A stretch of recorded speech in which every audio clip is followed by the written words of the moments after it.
అందరికీ నమస్కారం. ఇవాళ మన స్టూడియోలో ప్రముఖ ఆధ్యాత్మికవేత్త ఆస్ట్రాలజర్ బ్రహ్మశ్రీ సుభాష్ శర్మ గారు మనతో ఉన్నారు. గురుగారితో మాట్లాడదాం. గురుగారు నమస్కారం అండి. శ్రీమాత్రేనమండి. గురుగారు, రేపే చంద్రగ్రహణం. అయితే ఈ చంద్రగ్రహణం అనేది మన భారతదేశంలో కనిపించదు అంటున్నారు. అది ఎంతవరకు వాస్తవం? అలాగే ఈ చంద్రగ్రహణం యొక్క ప్రభావం మరి ఎలా ఉండబోతుంది? మానవాళికి ఏమన్నా ముప్పు ఉందంటారా? తప్పకుండా తెలియజేస్తానండి. ముందుగా ప్రేక్షకులందరికీ శ్రీమాత్రే నమః, శ్రీ గురుభ్యో నమః. జ్ఞాని నామ్నపి చేతాంసి దేవి భగవతి హిసా బలాయ కృషమోహాయ మహామాయ ప్రయశ్చతి. గ్రహణం అనేటటువంటిది మన భారతదేశంలో కనిపించదు. మొట్టమొదటి పాయింట్.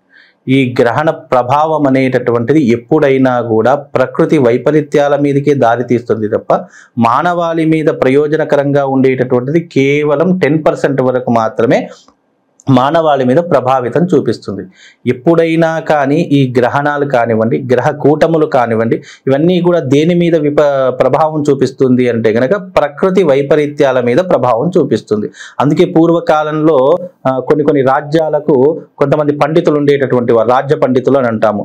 ఆ ఆస్థాన పండితులు ఏం చేసేవారంటే ఇలాంటి ప్రకృతి వైపరీత్యాలు ఎలా వస్తాయి అని సూచించేటటువంటి దానికి గ్రహ కూటములను ఆధారంగా చేసుకునేటటువంటి వారు, ఇలాంటి గ్రహణాలను ఆధారంగా చేసుకునేటటువంటి వారు. కాబట్టి ఈ గ్రహణ ప్రభావాలు, ఈ గ్రహ కూటములు ఏవైతే ఉంటాయో అవి ప్రకృతి మీదనే ప్రభావితం చూపిస్తాయి. అందుకే మొన్న జరిగినటువంటి పంచగ్రహ కూటమి రోజున కూడా కొన్ని జల ప్రళయాలు వస్తాయి, ఆస్తి నష్టం జరుగుతుంది అని చెప్పడానికి గల కారణం ఏంటంటే పంచగ్రహ కూటమి అనేటువంటి భరణి నక్షత్రంలో ఏర్పడింది. కాబట్టి ఆ నక్షత్రంలో ఏర్పడినటువంటి 5 గ్రహాలు దేనికి ప్రభావితం అవుతాయి, అసలు మానవాళి మీద, ఈ భూమి మీద ఆ గ్రహాల యొక్క ఫలితాలు ఏంటో సూచించడానికి మాత్రమే గ్రహ కూటములు చెప్పబడించడం జరిగింది.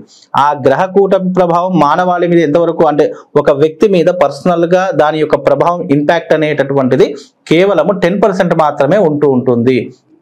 కాబట్టి ఆ 10% ఏదైతే ఉంటుందో ప్రతి మనిషికి కష్టము, లాభము రెండూ కూడా సమకూరుస్తుంది. కొంతమందికి లాభాన్ని ఇస్తే కొంతమందికి నష్టాన్ని చేకూర్చేటటువంటి ప్రభావం గ్రహ కూటములకు ఏర్పడుతుంది. ఒక్కొక్కరికి ఒక్కొక్కలా ఉంటుంది. ఎందుకంటే ప్రపంచంలో అనేక మంది అనేక సమయాలలో పుడుతూ ఉంటారు. ఈ రోజు నాకున్నట్టుగా మీకున్నది, మీకున్నట్టుగా నాకున్నది. ఎవరి యొక్క గ్రహ ఫలితాలు వాళ్ళకు వర్తిస్తూ ఉంటాయి. కనుక గ్రహ కూటములు అనేటటువంటివి మనిషి మీద ఇంపాక్ట్ అనేటువంటి అతి తక్కువ మోతాదులో చూపిస్తూ ఉంటాయి. అలాగే ఇప్పుడు వచ్చేటటువంటి చంద్రగ్రహణం కూడా మన భారతదేశంలో కనిపించదు.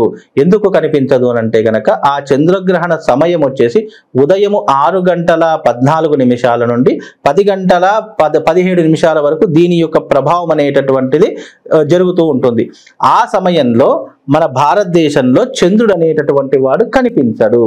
మనకు చంద్రుడు అస్తమించేటటువంటి సమయము, ఇతర దేశాలలో ఉదయించేటటువంటి సమయం. చంద్రుడు ఎక్కడైతే ఉదయిస్తూ ఉంటాడో ఆయా దేశాలలో మాత్రమే గ్రహణ ప్రభావం అనేటటువంటిది పుష్కలంగా కనిపిస్తూ ఉంటుంది.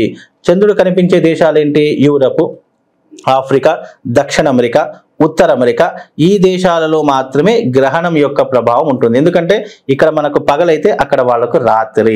ఎప్పుడైనా చంద్రుడు ఏ సమయంలో వస్తాడో రాత్రి సమయంలోనే కనిపిస్తాడు.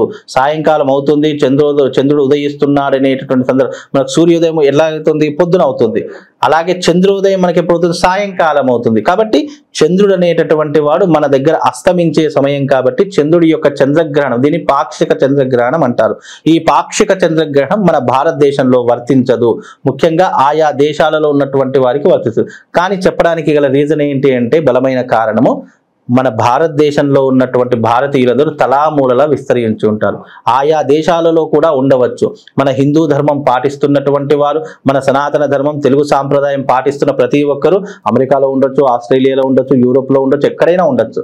అలాంటి వారి కోసము, మన హిందూ ధర్మం ఎవరైతే ఆచరిస్తారో అలాంటి వారి కోసం ఈ గ్రహణ సమయాలు చెప్పడమే తప్ప ఇదేదో భయపెట్టడానికో, ప్రలోభ పెట్టడానికో, దీనివల్ల ఏదో సంపాదిద్దామనో అనేటటువంటి విషయాలు కాదు. ఆయా దేశాలలో ఉన్నటువంటి వారు, ఇప్పుడు ఉదాహరణకు నా బంధువే ఉన్నాడు, ఆ దేశంలో ఉన్నాడు అనుకోండి, అరే పలానా ఈ సమయంలో గ్రహణం ఉంటుంది, నువ్వు బయటకు వెళ్ళకు అని చెప్తూ ఉంటాము. ఎందుకు? గ్రహణ సమయం అనేటటువంటిది దేని మీద, ప్రకృతి వైపరీత్యం మీద ఎందుకు దారితీస్తుంది? దాని నుంచి వచ్చేటటువంటి కాస్మిక్ ఎనర్జీ ఏదైతే ఉంటుందో అది పూర్తిగా నెగిటివ్ ఎనర్జీగా మారిపోతూ ఉంటుంది.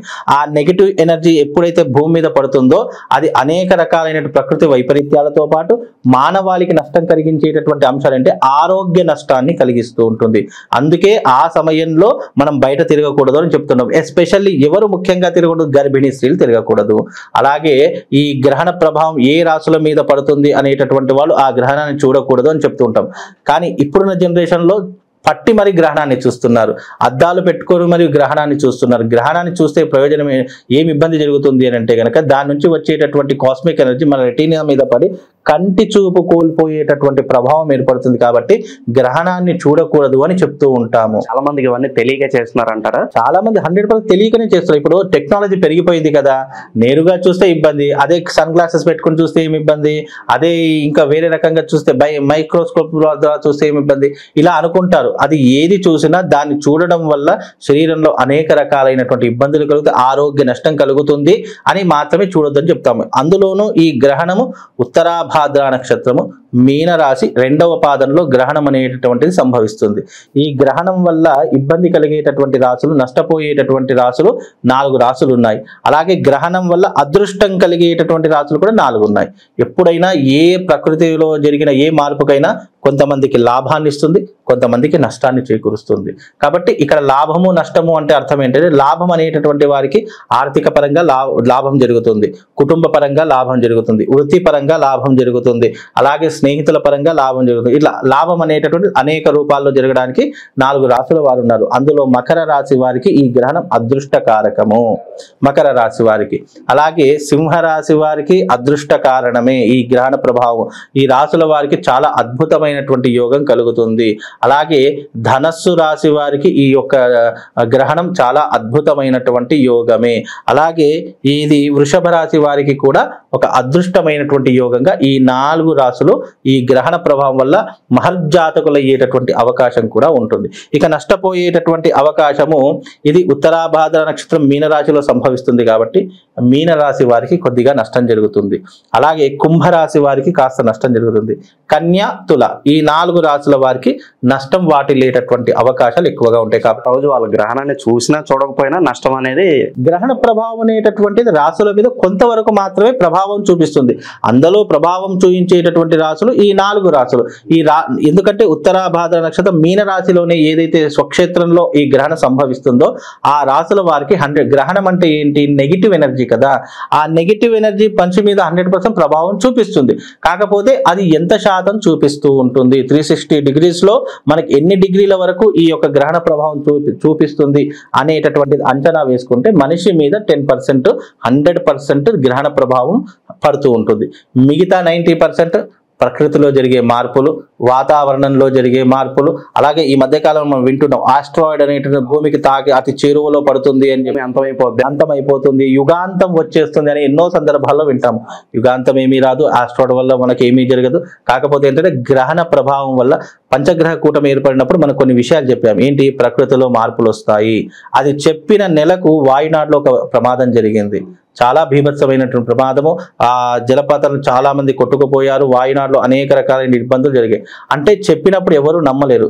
ఎప్పుడైనా నిజం ఎప్పుడు నిలకడ మీదనే తెలుస్తుంది అన్నట్టుగా ఈ జ్యోతిష్యం అనేటటువంటిది ఎలా ఉంటుంది అంటే రాబోయే విపత్తులు సూచించేటటువంటి మార్గనిర్దేశమే తప్ప ఇదేదో అద్భుతాలు చేసేటటువంటిది కాదు. కనుక గ్రహణ ప్రభావం మనిషి మీద ఎలాంటి ప్రభావం చూపించదు. ఒకవేళ చూపించినా అందరికీ ఒక మంత్రం చెప్తాను. ఆ మంత్రాన్ని కనుక చదువుకుంటే గ్రహణ ప్రభావం ఏ 4 రాశుల మీద అయితే నష్టం వాటిల్తుందో ఆ 4 రాశుల వారు ఈ మంత్రం చదువుకోండి. దాని ద్వారా వాళ్ళకు గ్రహణం ఎఫెక్ట్ అని పడకుండా ఉంటుందండి. ఆ మంత్రం ఏంటి అంటే ఓం శ్రీం హ్రీం క్రీం సోమాయ నమః అనేటటువంటి మంత్రాన్ని చదువుకోండి. ఇది చంద్రుడికి సంబంధించినటువంటి బీజాక్షర మంత్రం. తంత్ర విధానంలో ఈ మంత్రం గురించి చెప్పడం జరిగింది. ఈ మంత్రం ఎవరైతే సాధన చేసుకుంటారో వాళ్ళకు చంద్రుడి నుంచి వచ్చే షోడశ కళలు కానివ్వండి, చంద్రుడి నుంచి వచ్చేటటువంటి నెగిటివ్ ఎనర్జీ కానీ రాకుండా ఆ చంద్రుడి నుంచి వచ్చే పాజిటివ్ ఎనర్జీ గెయిన్ చేసుకునేటటువంటి అవకాశం ఈ మంత్రానికి ఉంటుంది. కాబట్టి ఈ మంత్ర సాధన చేసుకుంటే ఈ గ్రహణ ప్రభావం అనేటటువంటిది ఉండదు. ఆ గ్రహణ సమయం అయిపోయిన తర్వాత చక్కగా దేవాలయానికి వెళ్ళి అక్కడ నమస్కారం చేసుకొని ఒక 11 ప్రదక్షిణలు చేసుకొని చక్కగా అక్కడ ఒక 5 నిమిషాలు కూర్చోండి. ఈ యొక్క మంత్రాన్ని 108 సార్లు కానీ లేదా కనీసం ఒక 11 సార్లు అయినా జపం చేసుకోండి. మీ మనసులో స్మరణ చేసుకోండి.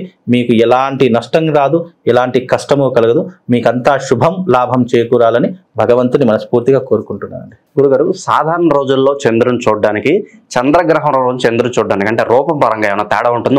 ఉంటే ఎటువంటి తేడా ఉంటుంది? అయితే ఇక్కడ చంద్రగ్రహణ సమయంలో మనకు సూర్యుడికి ఈ యొక్క భూమికి మధ్యలో చంద్రుడు అనేటటువంటి వాడు ఉంటాడు. అంటే చంద్రుడి యొక్క కాంతి కిరణాలు ఏవైతే ఉంటే భూమి మీద పడవు. ఆ సమయంలో పడనటువంటి సమయాల్లో ఏమవుతుంది అని అంటే గనక చంద్రుడి నుంచి వచ్చేటటువంటి ఆ కాస్మిక్ ఎనర్జీ పూర్తిగా నెగిటివ్ గా మారిపోయి అది మనకు ప్రాణహానిని కలిగిస్తుంది, లేదా నేత్ర సంబంధితమైనటువంటి వ్యాధులను కలిగిస్తుంది. ఆ సమయంలో చాలా మట్టుకు మనిషి వికృతంగా ప్రవర్తించేటటువంటి చర్యలు చాలా మంది చేస్తూ ఉంటారు. అది ఎందుకు? చంద్రమా మనసో జాతః అని శ్రీ సూక్తంలో చెప్తారు. చంద్రుడు దేనికి కారకుడు? మనస్సుకి కారకుడు. కాబట్టి ఆ సమయంలో చంద్రుడి యొక్క కాంతి మన భూమి మీద లేకపోతే మన మనసు కకావికలం అయిపోతుంది. మన మనసు అంతా కూడా నెగిటివ్ వైపు ఎక్కువగా వెళ్ళడానికి ఆస్కారం అవుతుంది. అందుకే చంద్రుడు మనస్సుకి కారకుడు, అందులోనూ జాతకంలో మాతృకారకుడు, మాతృభావానికి కారకుడు చంద్రుడు అవుతాడు. కనుక చంద్రుడి యొక్క ఎనర్జీ మన భూమి మీద పడేటటువంటి సమయంలో, ఆ గ్రహణం పట్టేటటువంటి సమయంలో ఏమవుతుంది అంటే అది నెగిటివ్ ఇంపాక్ట్ ని ఎక్కువగా వదులుతుంది. కాబట్టి అందుకే ఈ చంద్రగ్రహణ సమయంలో మనం బయటకు వెళ్ళకూడదు, ఆ టైంలో భోజనం చేయకూడదు. ఎందుకంటే చంద్రుడు ఔషధ కారకుడు కూడా అంటూ ఉంటాము. ఇప్పుడు మనము వాడేటటువంటి అనేక ఆయుర్వేదిక ఔషధాలు ఎలా తయారవుతాయి? చంద్రుడి యొక్క కాంతి కిరణాలు ఎప్పుడైతే భూమి మీద పడతాయో అవి భూమి మీద ఉండేటటువంటి ప్రతి మొక్కలో ఔషధ గుణాన్ని నింపేస్తుంది. అందుకే ఈ ఔషధాలు ఆయుర్వేదిక్లు ఊరికే తయారు కావు, చంద్రుడి యొక్క కాస్మిక్ ఎనర్జీ నుంచే ఔషధాలు తయారవుతాయి. అందుకే ఈ చంద్రుడి యొక్క కాంతి మనకు ఎంత పాజిటివ్ ఎనర్జీ, ఇలాంటి నెగిటివ్ జరిగేటటువంటి సందర్భాలలో కూడా మనకు దాని నుంచి నెగిటివ్ ఎనర్జీ అనేటటువంటి ప్రొలాంగ్ అవుతుంది. కాబట్టి అందుకే ఈ యొక్క గ్రహణం సమయంలో మనం బయటకు వెళ్ళకూడదు. ముఖ్యంగా గర్భిణీస్తులు జాగ్రత్తగా ఉండాలి. విశేషంగా భోజనం చేసేటటువంటి సమయాలు కూడా నిర్దేశంగా పాటిస్తే సరిపోతుందండి. చంద్రగ్రహణం గురించి మాకు ఎన్నో విషయాలు తెలియజేశారు గురుగారు. నమస్కారం. శ్రీమాన్.